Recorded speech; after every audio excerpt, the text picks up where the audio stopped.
Hey, what's up guys, this is Shuffle and I'm bringing you my first Dark Souls 2 guide. It is a guide on the Pursuer, a boss who is pretty early in the game in the Forest of Giants after the last giant, after you get the key to go fight him. So this is my character. This is actually the first time I fought him on this character. I started as the swordsman, and so I'm going to go over just a couple little tips that'll hopefully help people deal with him, because he can be a little bit of a pain in the ass if you don't know what you're doing. And it took me a few attempts to kind of figure out what's going on. We're going to be talking about the philosophies, we're going to be philosophical about how to fight him and probably bosses in general, but also discussing why he has the longest X-Men cross CSI Miami intro ever, where he throws his sword out and then takes his sword in and whatever else and gets out of the car with the shades off and puts them on and all this other garbage, and he tries to be Cyclops with his optic glass. So we are using a buckler for the extra parry frames because our goal is going to be to parry him, which you may not think is something you can do at first, and the dash attack is actually pretty easy to dodge.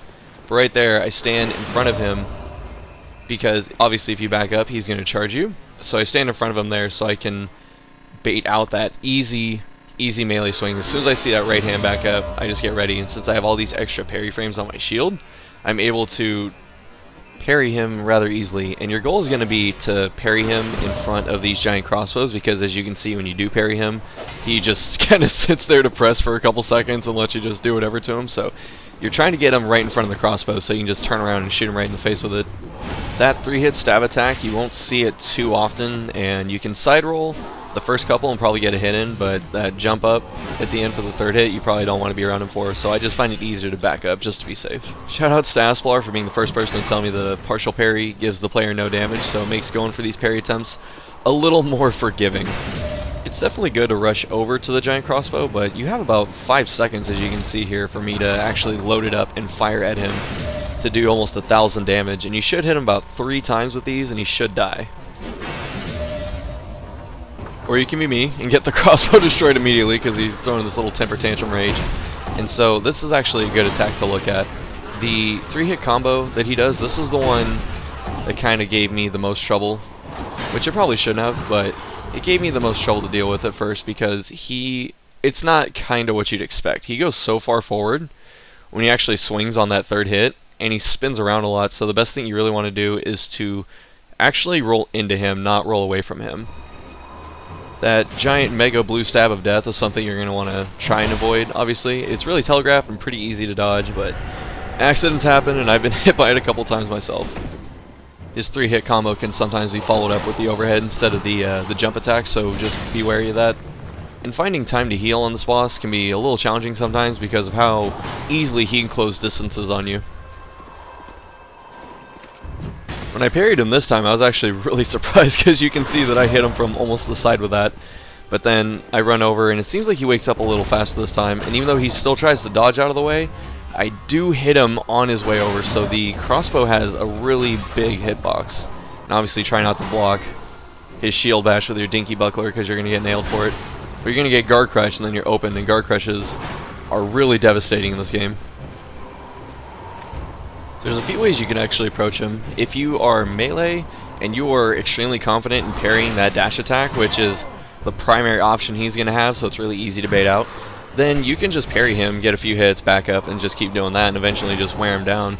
If you are a caster, you can choose to either kind of be up close and use spells, or you can do the same thing. You can bait out the charge attacks and then hit him with spells, and either one is really acceptable. All you have to do is just be patient with him, and it's really easy to bait out certain attacks, and as long as you wait for those certain attacks and you're patient about it, you'll be able to kill him honestly without a lot of trouble. Where I usually run into trouble myself is that I try and get a lot of extra hits, or I try and throw in hits where I shouldn't be throwing in hits, or I don't wait for him to do the moves that I want to do, and then he eventually just hits me a couple times, and then I'm in trouble, and then I have to heal, and then that's it. And honestly, the hardest part I think about him is just the fact that you can come here so early, and with unupgraded melee gear, and if you're just a melee character, you're not going to be doing a whole lot of damage. I mean, with like the +1 short sword and scimitars, I was only hitting him for around 65, 70. So coming here early on can be a little difficult, but he does take a lot of damage from magic. I realize that not everyone's a mage, so you can go that route, and it's really safe to play it that way. But if you are melee, some aromatic ooze, you know, some pine resin, some extra weapon buffs, and if you use the ballista, he should go down quickly. And if you have 2 that die before you actually get to kill him like I did, then you can still stay in melee range of him. And a lot of his stuff's easy to parry, just don't get hit by the shield bash. You can roll around a lot of those attacks as long as you just really wait. And there's kind of a subtle thing you may not notice at first, that his attacks are a little weird on like the speed of them, like they can be a little slow sometimes, and so you'll roll preemptively and just get nailed, which is what happens to me a lot. But otherwise you can stay in melee range too and just kind of wear him down that way. The problem is, just besides his defense, he has a little under 3,000 life, which is kind of a lot considering how much damage you do at the time. So it's kind of a drawn out fight, and the longer the fight goes, the easier it is to make a mistake. But I hope that you found this insightful and helpful. I mean, once I learned you could parry him, I mean, I read it on a soapstone sign, but once I found that out, I was like, oh man, this is pretty crazy. So he's not too bad once you know him. Once you get to know him, he's not a bad guy. So hopefully you found this insightful, and as always, like, comment, subscribe, all that YouTube please love me shit. And this is Shuffle, and I will see you guys later.